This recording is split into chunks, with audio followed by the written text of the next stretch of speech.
हवस। मर्यादा तोड़ने का खतरनाक अंजाम। राजू दोपहर में अपनी दुकान से घर आ गया। उसने तय कर लिया था कि आज वो हर हाल में अपनी बीवी रज्जो और उसके चचेरे भाई दीपू के असली चेहरे बेनकाब करके रहेगा। आंगन का दरवाजा बंद था। चारदीवारी फांद कर राजू अंदर गया।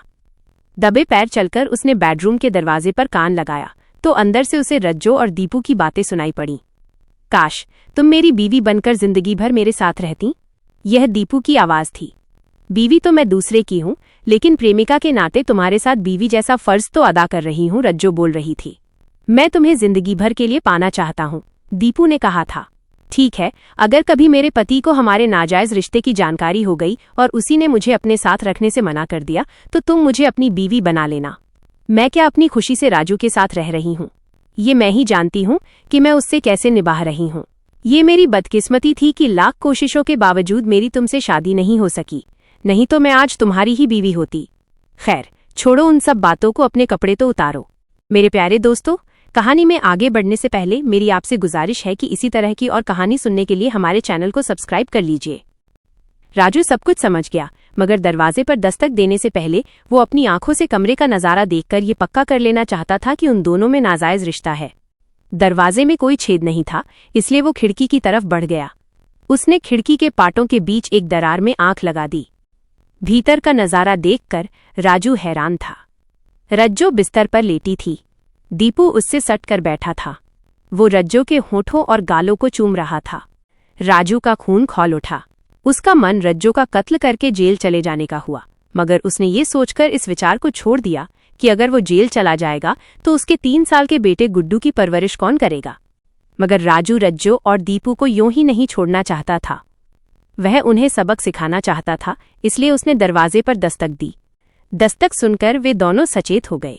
अपने कपड़े ठीक करते हुए रज्जो बिस्तर से उठकर आई और दरवाजा खोल दिया। जैसे ही रज्जो की नजर राजू पर पड़ी, उसका हलक सूख गया। रज्जो को कुछ कहे बिना राजू कमरे में आ गया और उसने दीपू को ढूंढ निकाला।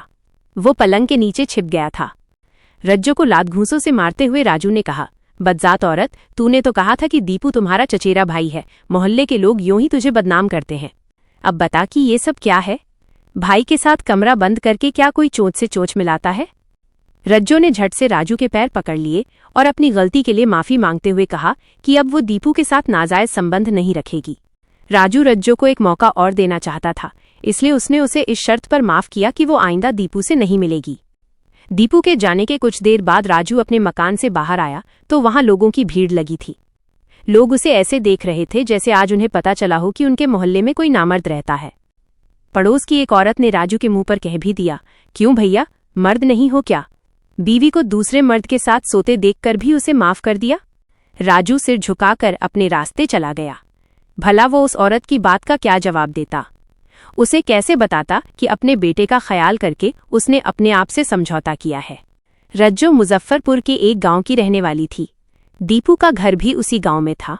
वो रज्जो से 1 साल बड़ा था, मगर दोनों ने बीए तक एक साथ पढ़ाई की थी। जवानी की दहलीज पर आते ही दीपू रज्जो की तरफ खिंच गया और उसे अपना दिल दे दिया। रज्जो भी दीपू को मन ही मन प्यार करती थी। दोनों का मिलना जुलना शुरू हो गया। एक दिन मौका मिला तो दोनों ने जिस्मों का मिलन भी कर लिया। कुछ महीनों के बाद उन दोनों ने शादी करके जिंदगी भर साथ रहने का फैसला किया, मगर उनकी एक न चली। दोनों एक ही गांव के थे और अलग अलग जाति के भी। उनके घरवाले जाति की दीवार तोड़ने के लिए तैयार नहीं हुए। आखिरकार रज्जो की शादी राजू से कर दी गई।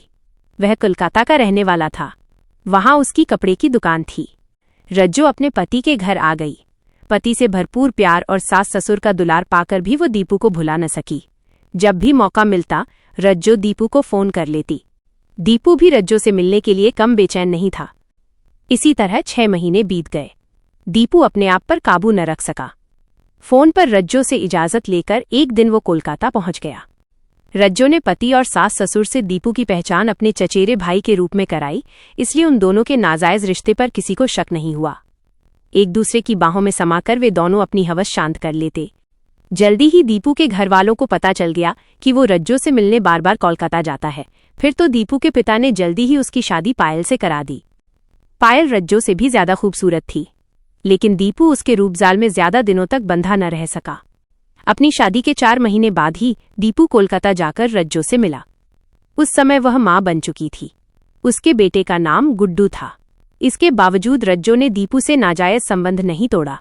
रज्जो से मिलने बार बार कोलकाता ना आना पड़े, इसलिए दीपू ने वहीं रहने का फैसला किया। कुछ कोशिश के बाद दीपू को एक कंपनी में नौकरी मिल गई। उसे रज्जो के घर से कुछ ही दूरी पर किराए का मकान भी मिल गया। राजू रोजाना घर से सुबह 9 बजे दुकान जाता था। वहां से लौटकर वो रात के 9 बजे घर आता था। इस बीच रज्जो पूरी तरह आजाद रहती थी। उसका जब भी मन होता वह दीपू को घर बुला लेती। दीपू की आज़ादी पर अंकुश उस समय लगा जब उसकी पत्नी पायल गांव से शहर आ गई। उसकी 1 साल की बच्ची थी। जल्दी ही पायल को दीपू और रज्जो के नाजायज संबंध की सारी जानकारी हो गई। फिर तो उन दोनों में रज्जो को लेकर झगड़ा होने लगा। दीपू किसी भी हाल में रज्जो से नाजायज संबंध तोड़ने के लिए तैयार नहीं हुआ, तो एक दिन पायल रज्जो के घर गई। उसने रज्जो को समझाने की कोशिश की, लेकिन कोई फायदा नहीं हुआ। रज्जो ने उसी दिन दीपू को बुलाकर बताया। दीपू को पायल पे बहुत गुस्सा आया। उसने घर जाकर पायल की खूब पिटाई की और ये चेतावनी दी कि अगर उसने फिर कभी रज्जो से कुछ कहा तो वो उसे तलाक दे देगा। पायल को इस बात से इतना धक्का पहुंचा कि वो अपना घर छोड़कर हमेशा के लिए अपने मायके चली गई और अपनी बेटी को भी साथ ले गई। पत्नी और बच्ची के जाने के बाद भी दीपू नहीं सुधरा। उसने पहले की तरह रज्जो से नाजायज संबंध बनाए रखा। रज्जो ने भी इस घटना से कोई सीख नहीं ली। पायल जब अपनी बेटी को लेकर मायके चली गई थी, तभी राजू को किसी ने दीपू और रज्जो के नाजायज संबंध के बारे में सब कुछ बता दिया था। राजू सीधा सादा था।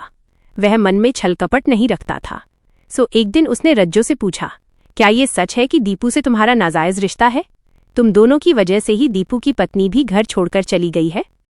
पहले तो रज्जो घबरा गई, मगर तुरंत उसने अपने आप को संभाल लिया और बोली, ये आप क्या कह रहे हैं? मोहल्ले वालों की बातों में आकर भाई बहन के पवित्र रिश्ते पर लांछन लगा रहे हैं। आप ही बताइए कि क्या मैं चरित्रहीन लगती हूँ? ये कहकर रज्जो फफक फफक कर रोने लगी। राजू को उसकी बात पर भरोसा हो गया और उसने उसे ये कहकर चुप कराया कि अब वो उस पर शक नहीं करेगा। इसके बाद 2 महीने और बीत गए। एक दिन राजू के पड़ोस की मुंहबोली भाभी ने उसे दीपू और रज्जो की सारी करतूतें बताते हुए कहा कि अगर उसने जल्दी ही रज्जो और दीपू के नाजायज संबंध को नहीं रोका तो मोहल्ले के लोग उसकी बीवी पर जिस्म फरोशी का आरोप लगाकर पुलिस के हवाले कर देंगे। राजू को अपनी मुंहबोली भाभी पर पूरा भरोसा था। उसने दीपू और रज्जो को रंगे हाथ पकड़ने का प्लान बना लिया। अगले दिन ही राजू दुकान से घर आया और उसने रज्जो को दीपू के साथ पकड़ लिया। अपने बेटे गुड्डू का ख्याल करके राजू ने रज्जो को माफ कर दिया, मगर रज्जो ने दीपू से नाजायज संबंध नहीं तोड़ा। वो सिर्फ सावधानी बरतने लगी। 2 से 3 महीने बाद जब रज्जो को लगा कि मोहल्ले के लोग अब उसके पति के कान नहीं भरेंगे, तो उसने फिर से दीपू को अपने घर बुलाना शुरू कर दिया। एक दिन राजू को एक काम से किसी रिश्तेदार के घर पटना जाना था। रज्जो को 4 दिन बाद लौटने की बात कहकर वो चला गया, मगर उसकी ट्रेन छूट गई और वो घर लौट आया। उस समय शाम के 4 बज रहे थे। उसके घर के बाहर मोहल्ले के बहुत से लोग खड़े थे। राजू ने उस भीड़ में एक से पूछा, क्या बात है? हम लोग यहाँ तमाशा देखने के लिए खड़े हैं। तुम अंदर जाओगे तो खुद जान जाओगे कि यहाँ कैसा तमाशा हो रहा है। राजू उस शख्स की बात समझा नहीं पाया। वो चुपचाप आंगन में चला गया। उसके बेडरूम का दरवाज़ा बंद था। पड़ोस में रहने वाला एक 18 साल का लड़का दरवाजे से आंख लगाए खड़ा था। राजू को गुस्सा आ गया। उसने लड़के का गरीबान पकड़कर पूछा, मेरे घर में ताक झांक क्यों कर रहा है?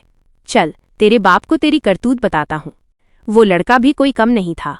उसने तुरंत जवाब दिया, मेरे बाप को बाद में बताना, पहले दरवाज़ा खुलवाकर अपनी बीवी से पूछ कि तेरे रहते वो गैर मर्द के साथ कमरा बंद करके क्या कर रही है। राजू के हाथों के तोते उड़ गए। लड़के ने अपना गिरेबान छुड़ाया और अपनी राह चला गया। राजू ने गुस्से में दरवाज़ा पीटना शुरू कर दिया। राजू को देखते ही रज्जो डर गई। वो कुछ समझ नहीं पाई कि ऐसी हालत में उसे क्या करना चाहिए। लेकिन राजू समझ गया था कि रज्जो और दीपू के दिल में हवस का तूफान है। वे दोनों समझने वालों में से नहीं हैं, इसलिए उसने छुटकारा पाने के लिए उनका कत्ल कर देना ही ठीक समझा।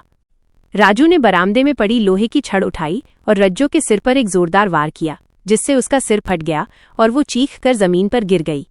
रज्जो का हश्र देखकर दीपू ने वहां से भागने की कोशिश की, मगर राजू ने उसे भागने नहीं दिया। लोहे की उसी छड़ से उसने दीपू के सिर पर कई वार किए। जो हश्र रज्जो का हुआ वही दीपू का भी हुआ। थोड़ी देर में दोनों की लाशें बिछ गईं। सूचना पाकर पुलिस आई और राजू को गिरफ्तार करके ले गई। गुड्डू अनाथ हो गया।